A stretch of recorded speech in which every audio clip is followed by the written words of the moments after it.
بسم اللہ الرحمن الرحیم۔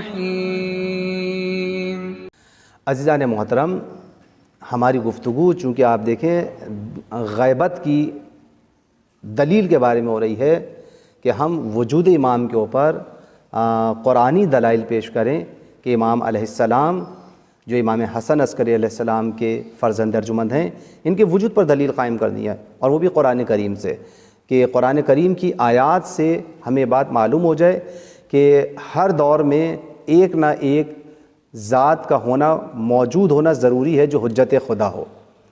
تو یہاں پر ہم یہ بات بیان کرنا چاہتے ہیں کہ دیکھیں یہ امام زمان علیہ السلام کی غیبت کوئی نئی غیبت نہیں ہے، بلکہ اگر ہم قرآن کریم کی آیات پر نگاہ ڈالیں تو ہمیں ایسے وجود نظر آتے ہیں، ایسے افراد نظر آتے ہیں کہ جو خود موجود ہیں لیکن نگاہوں کے سامنے لوگوں کے ظاہر نہیں ہوئے۔ تو خود پیغمبر اکرم صلی اللہ علیہ وآلہ وسلم کا لوگوں کی نگاہوں سے اوجھل ہو جانا، پیغمبر اکرم صلی اللہ علیہ وآلہ وسلم غائب نہیں ہیں بلکہ لوگوں کی نگاہوں کے سامنے ایک پردہ حائل ہو گیا۔ غیبت کا یہی تصور بھی ہے، غیبت کا یہ تصور نہیں ہے کہ حاضر نہ ہوں، نہیں، حاضر ہیں ظاہر نہیں ہے، یہ غیبت کا تصور آپ کے ذہنوں میں موجود ہونا چاہیے۔ اب آپ دیکھیں کہ ہم سورہ یاسین کہ جسے آپ اکثر و بیشتر پڑھتے ہیں مرحومین کے صالح ثواب کے لیے خاص طور پر، اب دیکھیں اس کی اگر آیت نمبر 9 پر ملاحظہ فرمائیں، ارشاد ہوتا ہے وَجَعَلْنَا مِن بَيْنِ أَيْدِيهِمْ سَدًّا وَمِن خَلْفِهِمْ سَدًّا فَأَغْشَيْنَاهُمْ فَهُمْ لَا يُبْصِرُونَ۔ کیا مطلب ہے؟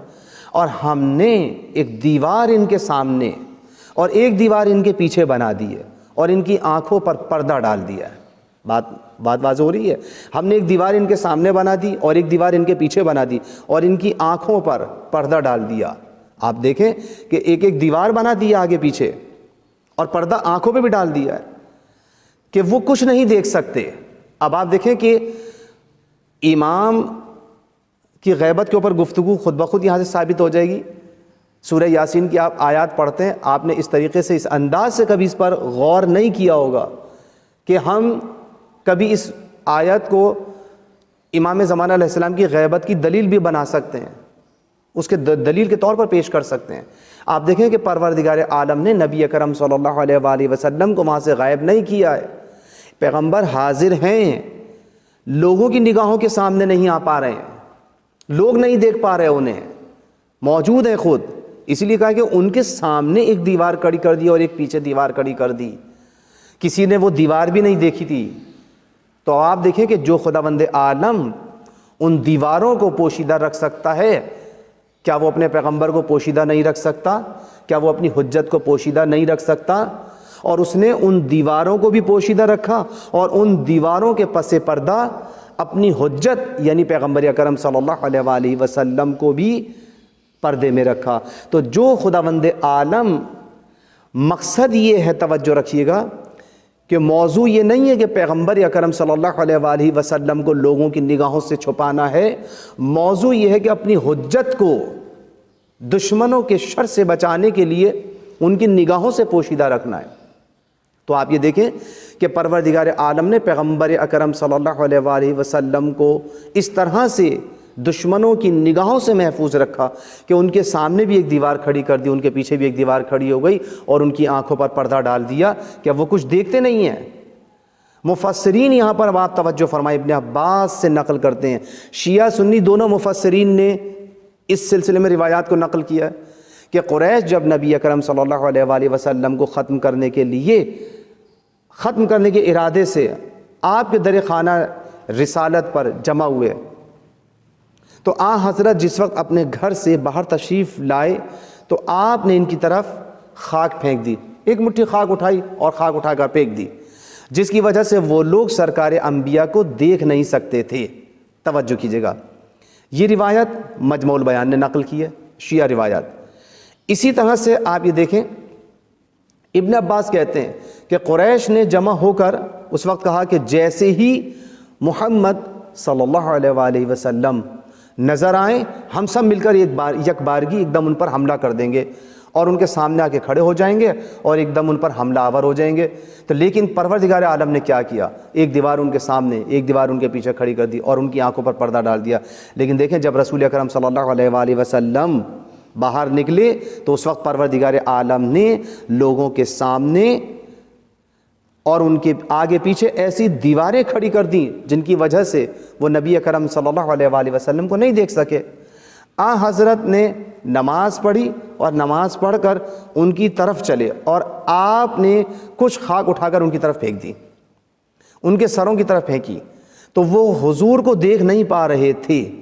جب حضور گزرے ہیں نا تو قریش نے اڑتی ہوئی مٹی کو دیکھا ہے صرف، اور مٹی کو دیکھ کر کہا کہ یہ وہ جادو ہے، یہ وہ چیز ہے کہ فرزند ابی قبشہ یعنی رسول اکرم صلی اللہ علیہ وآلہ وسلم نے جس کے ذریعے ہم پر جادو کر دیا، یہ وہ چیز ہے۔ اب یہاں پہ جو یہ لفظ استعمال کیا نا ابی قبشہ، یہ نبی اکرم صلی اللہ علیہ وآلہ وسلم کو نسبت دی جاتی تھی ابی قبشہ سے۔ ابی قبشہ کون ہے؟ اب جب آپ تاریخ کا مطالعہ کریں تو آپ کو معلوم ہوگا کہ یہ وہ شخص تھا ابو قبشہ، اس کی جو ہے یہ در حقیقت قبیلہ خزا کا ایک شخص تھا جو بتوں کی پرستش کرتا ہی نہیں تھا، ٹھیک ہے نا، ان کی پرستش نہیں کرتا تھا۔ اس کی وجہ سے قریش کی مخالفت کرتا تھا کہ یہ بتوں کی پرستش کرتے ہیں قریش، اور ابو قبشہ جو ہے وہ بتوں کی پرستش نہیں کرتا تھا۔ تو اس وجہ سے جب نبی کرم صلی اللہ علیہ وآلہ وسلم نے بتوں کی پرستش کی مخالفت کی تو قریش نبی کریم صلی اللہ علیہ وآلہ وسلم کو ابی قبشہ سے نسبت دینے لگے کہ یہ گویا انہی کے دین کا پرستار ہے، پرچار کرنے والا ہے، اور اس طرح سے ان کی نسبت ابو قبشہ کی طرف دی گئی۔ اس لیے وہاں پر انہوں نے کہا کہ یہ ابو قبشہ نے ہمارے اوپر ایک جادو کر دیا۔ تو توجہ فرمائیں، یہ روایت جو ہے مجموع البیان کے اندر۔ اب دیکھیں طبری شافعی اہل سنت کے عظیم عالم دین ہیں، توجہ فرمائیے گا، انہوں نے بھی اس آیت کریمہ کی تفسیر میں اکرمہ سے روایت نقل کی ہے۔ وہ کہتے ہیں کہ ابو جہل نے کہا جب تم محمد کو دیکھو صلی اللہ علیہ وآلہ وسلم تو ایسا کرنا ویسا کرنا، ہم ایسا کر دیں گے ویسا کر دیں گے، یعنی انہوں نے یہ پروگرام بنایا کہ ہم حملہ کر کے نبی کی ذات کو ختم کر دیں گے۔ اس وقت یہ آیت نازل ہوئی، انا جعلنا فی اعناقہم اغلالا فہی الی الاذقان فہم مقمحون وجعلنا من بین ایدیہم ومن خلفہم سدا فاغشیناہم فہم لا یبصرون۔ ہم نے ان کی گردنوں میں طوق ڈال دی ہیں، توجہ کیجئے گا، ان کی گردنوں میں طوق ڈال دی ہیں۔ پھر کیا ہوا؟ جو ان کی ٹھوڈیوں تک پہنچ گئے اور وہ سر اٹھائے، دیکھیں سر اس طرح سے اٹھائے رہا ان کا۔ پروردگار عالم نے کتنا خوبصورت نقشہ کھینچا ہے کہ ہم نے ان کو اس طریقے سے کر دیا تھا کہ گویا ان کی نگاہیں اوپر رہ گئیں، اور ہم نے ایک دیوار ان کے سامنے اور ایک دیوار ان کے پیچھے کھڑی کر دی کہ وہ انہیں پھر کچھ دکھائی نہیں دیتا تھا، اور پھر انہیں عذاب سے ڈھانک دیا کہ وہ کچھ دیکھنے کے قابل نہیں رہے۔ وہ لوگ کہہ رہے تھے یہ محمد ہیں، یہ محمد ہے۔ جب حضور نکلے ہیں نا، توجہ کیجئے گا، جب حضور وہاں سے نکلے ہیں تو کچھ لوگوں کو نظر بھی آئے۔